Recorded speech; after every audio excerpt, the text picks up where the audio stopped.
Hey Pokemon Masters, Toby here, and Christmas has just been and gone. Did you get anything cool and Pokemon related? I know I certainly did, and as well, they just announced Pokemon Crystal on the Virtual Console, and that reminded me of the Christmas of, I guess it was 2000 or 2001? I think I was about 6 years old when my parents got me my first, well actually no, second Pokemon game. They got me Pokemon Crystal for my Game Boy Color. I already had Pokemon Yellow, but this was my first one as a Christmas present, and it felt so good ripping open the box and putting that cartridge in. And as well as that, they got me a ton of other presents as a kid. I have lots of cool Pokemon Christmas present memories, but there was one that happened the same year that I got Pokemon Crystal that I'm maybe a little ashamed of.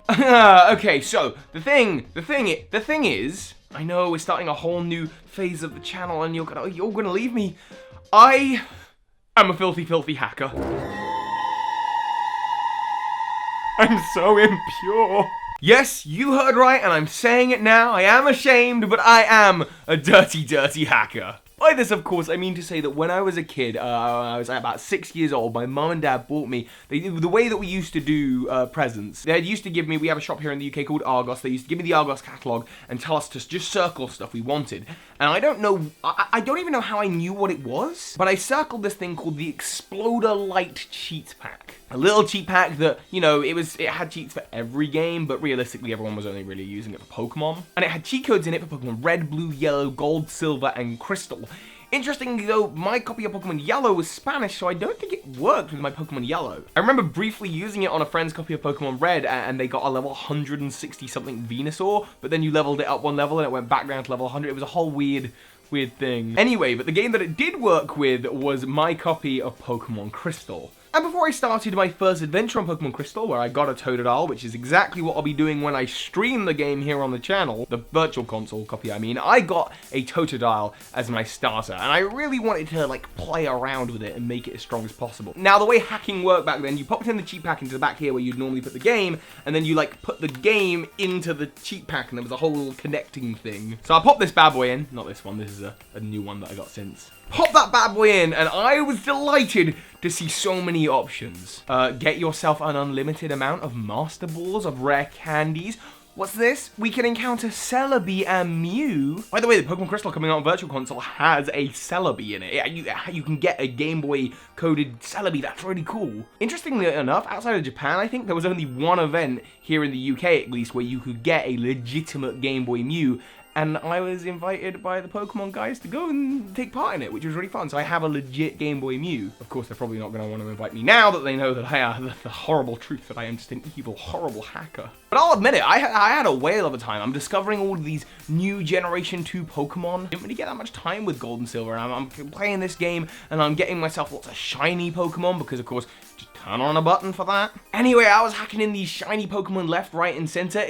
Interestingly, I still managed to distinguish between the shiny Pokemon that I caught legitimately, which were just the red Gyarados and this golden Caterpie, I've talked about it before on the channel, and the ones that were like hacked ones. So even then I had to distinguish between, these ones were hard to get and mystical. Those ones feel kind of wrong. I was hacking in level 100 of Pokemon, but none of that mattered because Gen 3 rolled around and you couldn't transfer any of your Pokemon from Red, Blue, Yellow, Gold, Silver, Crystal to Gen 3. There was simply no way of doing it. How would I get more level 100 Pokemon? Oh wait, the Christmas of 2005 rolls around and I get given a Nintendo GameCube and Pokemon Coliseum. In fact, it's only a few years later I get Pokemon XD Gale of Darkness, but in between those 2 years, I get an even better present, a cheat pack. A Nintendo GameCube cheat disc. Now, it was very popular with me to be using it on Ocarina of Time and Wind Waker, but yeah, Pokemon Coliseum was a big contender in that. And the interesting thing is, I'm pretty sure in that cheat pack it had lots of things like get max attack stat, get max defense stat, get full EVs and IVs, and I'm pretty sure it was maxing them out beyond what they could normally do. I think one of the cheats was teach any Pokemon any TM, so you could get like an Umbreon that knew Ice Beam. Get like a Metagross using Razor Leaf. In fact, Metagross was of course one of the big shadow Pokemon that you can catch in Coliseum, but that didn't really matter anymore because I could use a certain cheat which allowed all of my opponent's Pokemon to be shadow Pokemon. I could catch them all immediately because I had 99 Master Balls. I'd be giving them max stats and then purifying them instantly with more cheats and hacks. Oh, it was awful. And then of course I just trade them back to Ruby, Sapphire, and Emerald and use them in battle. Oh yeah, I was that kid rocking up with my level 100 Tyranitar, Metagross, Espeon, Charizard, Venusaur, Blastoise, Rayquaza's in there sometimes, and I'm like, dude, I got you. They're like, whoa, you know, you got such strong Pokemon. Or at least they would think that if they weren't also hacking too. Because everyone had cheat packs and cheat discs, everyone had a full team of shinies. Really, it wasn't until about Generation 4 that I started feeling a little bit off about having all these shiny Pokemon that weren't legitimately caught. And I was separating those ones from the ones that I had actually caught. I think at this time I'm probably about 12, 13.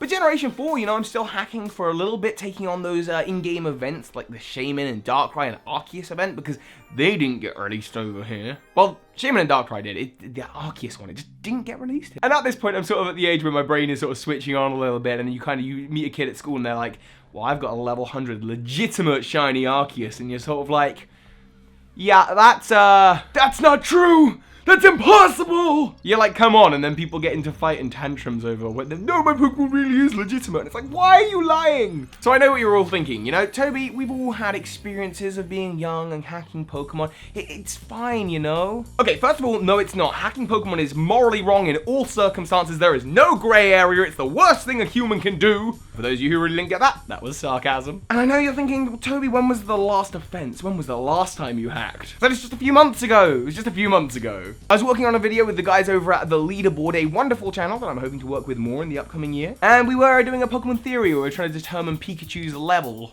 And in order to do that, I had to use emulated versions of Pokemon Yellow and probably emulated versions of the Exploder Light that I was using as a kid. These just so I could get into the game and mess around with the stats and mess around with the level so that I could try and more accurately portray what Pikachu's level would be like. I'm going to link that video below, actually. I recommend you watch it. It's kind of fun. We really go all out to work out what its level would be. So yeah, I hate to say it, my days of hacking Pokemon are probably not over. I'm probably going to find myself in a big Pokemon jail. Officer Jenny, of course, locking me up and throwing away the key. But those are just my experiences with hacking Pokemon, and I'd love to hear yours down below. I'm sure we've all had them. And with that, soar high, Pokemon Masters. Well, hey, Pokemon Masters, do you ever get cold out? Try shirts. This one has a specific pattern that I think is really cool. You can get it on TeePublic, links below. Now more than ever, a special thank you to my Patreons of the month, the people who support this channel and keep it going. In particular, I have to give a massive shout out to Domino Thief and Andros Le Fay, who have gone above and beyond to help out the channel. Links to below as to where you can become a Patreon today.